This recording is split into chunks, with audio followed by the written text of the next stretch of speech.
Connor. Please be seated.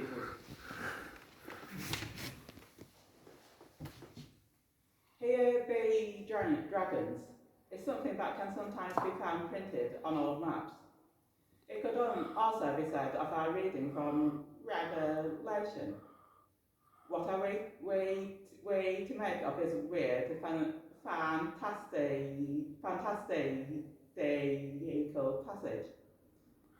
Well, the first point I would like to make is that the book of Revelation is a form of writing known as apocalyptic. It deals with the end of the world, and therefore we should not be attempting to read it as a factual account. Apocalyptic writings, by their very nature, are a mix of prophecy, symbolism, and imagery used to write about cataclysmic events. By their very nature, these writings are not easy to understand. Indeed, they can have several layers of meanings. Scholars have often interpreted the writings of Revelation as being about Nero's persecution of Christians and the impending collapse of the Roman Empire. Indeed, the author and original readers of the text may well have understood it that way. But what about us 2,000 years later? The text can still speak to us in our time and place and be reinterpreted to our times. There is a seven-headed dragon that seeks to destroy heaven and earth, and the mother and child that bring God's redemption to the world.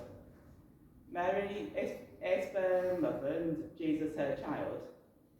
But then what does the dragon represent?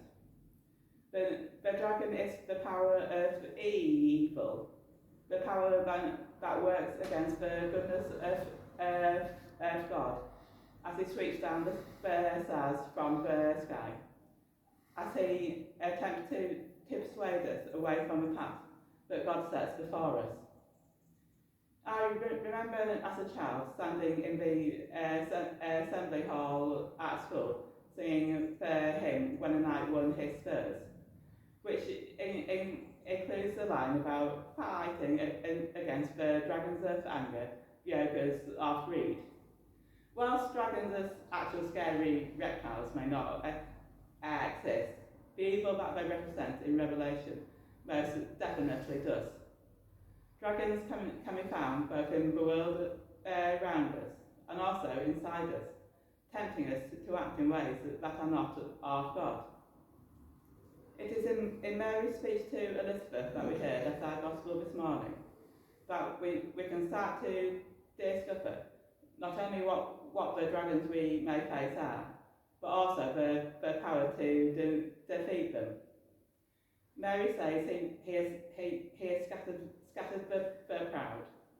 Pride is known as one of the deadly sins, and it's one we can all be guilty of.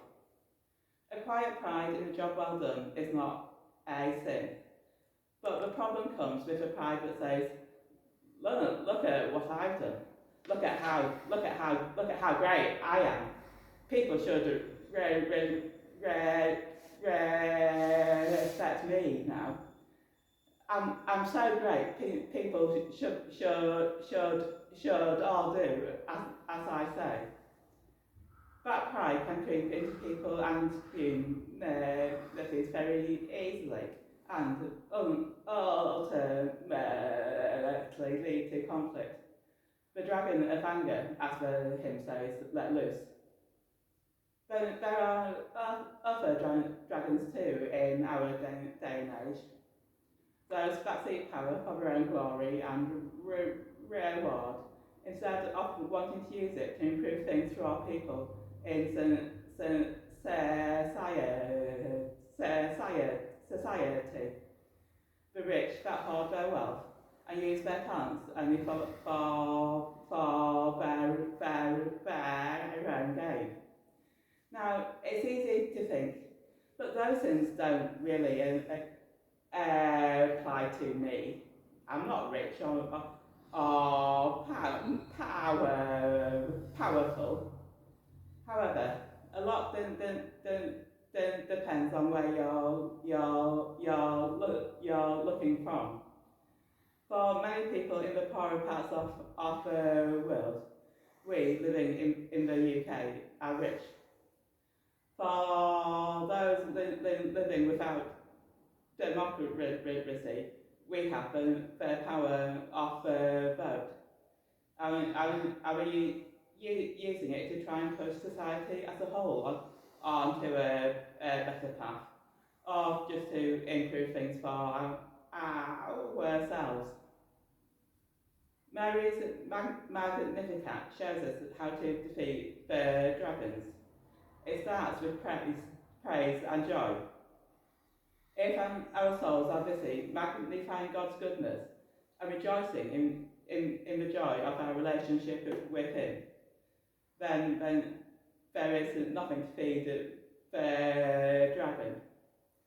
Mary remembers all of God's goodness, not just to her, but to her ancestors as well.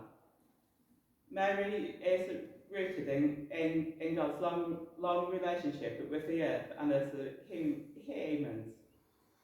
Mary was a young woman facing a difficult journey to do the task that God has called her to be the mother of Christ, the bringer of redemption to the world.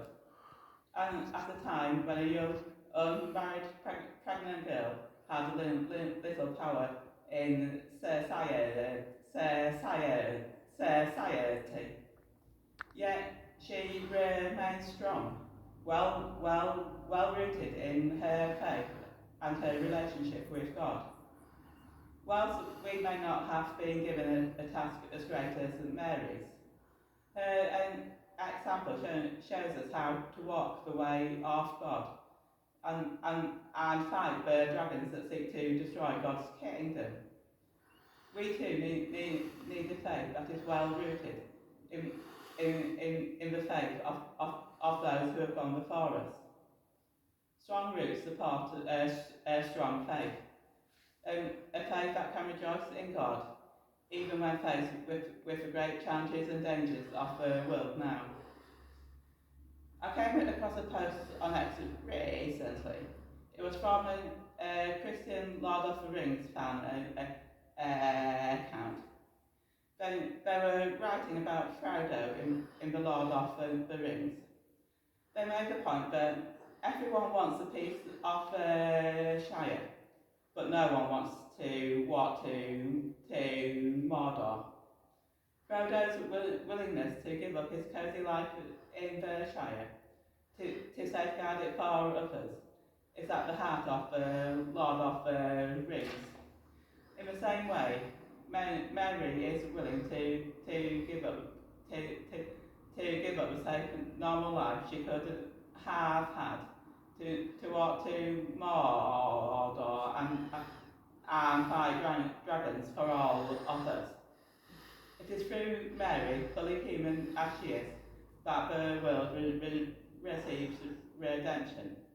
However, Mary understands that this is an ongoing task from generation to generation until the apocalypse truly does come.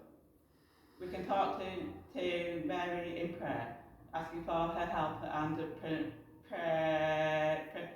protection as we find our own dragons on our own road to Mordor, as we work to bring about the peace of God's kingdom for all.